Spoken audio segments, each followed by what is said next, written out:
Now, recently a study came out showing where millennials get their news. And boy, the results were very interesting. It's unsurprising to people like us who are in the industry, but the depth of it might be surprising to some.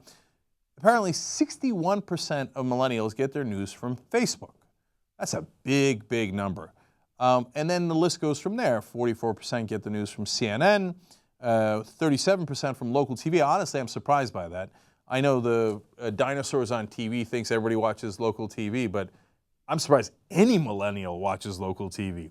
So 37%, a low number if you're looking at it from a television perspective, but a high number from my perspective. 33% get it from Google News, 32% ABC News.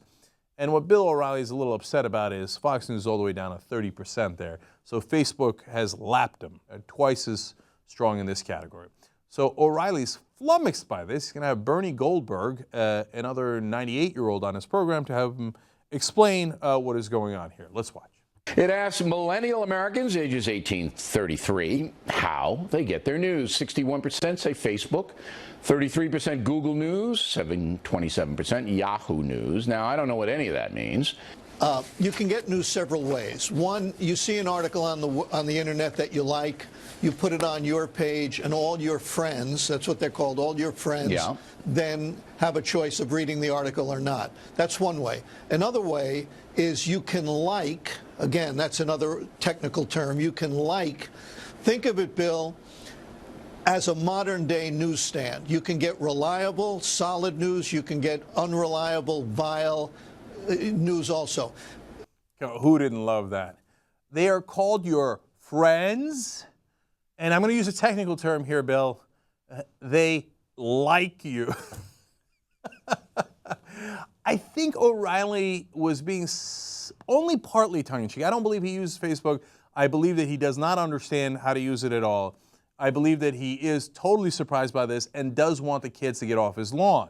At the same time, he's playing up a little bit his Grandpa Bill image here.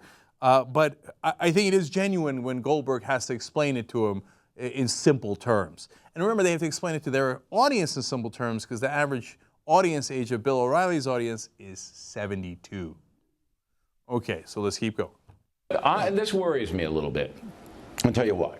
It's important for a republic like America to have educated voters, voters who really know the difference between the candidates, who know the issues so they can formulate educated opinions, which is why we present the O'Reilly Factor every night. If you're going to rely on Facebook and Google and the other one, you're relying on other people's opinion of what is and they're not trained people. They're not people who know the world in general. So, I mean, I just think that that's why we send out Waters. And no matter where we send them, no matter what it is, we get the same thing back. 18 to 33, clueless, generally speaking. He wants to inform the American people. That's why they do the O'Reilly Factor. He doesn't like it when other people do opinion. That part he is not being tongue-in-cheek at all. He genuinely means that. That's mental, man. When we send out Waters, that's Jesse Dirty Waters, his producer that ambushes people, and asks them weird questions that have no relevance to what's actually in the news. 18 to 33-year-olds have no clue as to what's going on. Yet, in other words, they don't agree with Fox News. They know exactly what's going on. Millennials are overwhelmingly progressive, and that drives O'Reilly crazy. Because guess who owns the future? People under the age of 35 or people who are 72? Let me think about that. And he's like, he's worried that people online, if they get their news from online, those won't come from people trained. Trained in what, Bill? What are you trained in?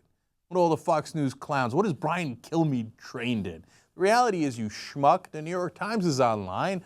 The Associated Press is online. Every news outlet, including, by the way, Fox News, is online. So it's not like there's a magic world online where the things that are in the real world don't exist. And it's just a bunch of untrained millennials going, I don't know what's going on. The funny thing is, he says this as he's literally doing a segment where he's going, I don't know what's going on. What's Facebook? What's a like? I don't get it. More of this fun stuff. Look, young people aren't going to be sitting around the kitchen table with a hard copy of the New York Times. Why not? Why not? Why not, Bernie? Why can't they read a newspaper? Well, they can. Yeah, why There's wouldn't no law they? against it, because that train has left the station. Well, why did the and train now leave? it's Why can't the digital. train come back? I don't understand why a younger person, because when I was 18, I was reading a newspaper.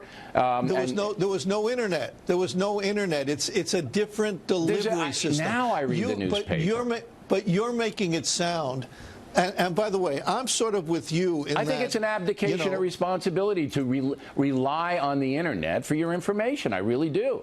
Here's what I believe. I believe that, and you said it a number of times, the United States of entertainment has bled now over into the information business in an extent that younger Americans don't have any blanking clue what's going on in this world.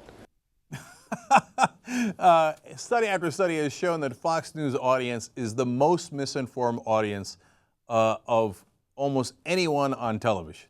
Because they're supposed to be misinformed. That's the whole point of Fox News, is to misinform them. So here's this clown going around saying that he's worried about people are going to be misinformed online. Actually, what he's worried about is that his propaganda will be countered by facts online. And come on, man, how stupid are you? Oh, well, I used to read the newspaper on the kitchen table. Why don't they do the same thing? They're reading the newspaper, but they're reading it online. What? What's a like? What's a friend? I do believe that when O'Reilly says he doesn't know what friends are, that I take him at his word on. But of course, my favorite part is when two older Americans are looking confounded, although Bernie doing a pretty decent job of trying to explain it to O'Reilly in the audience. And O'Reilly yells at him, "Why did the train leave?" Well, sad day for you, Bill O'Reilly. The train has definitely left the station, and it took all the millennials with it. Enjoy your 72-year-old audience. The media goes in, the media goes out. You can't explain that.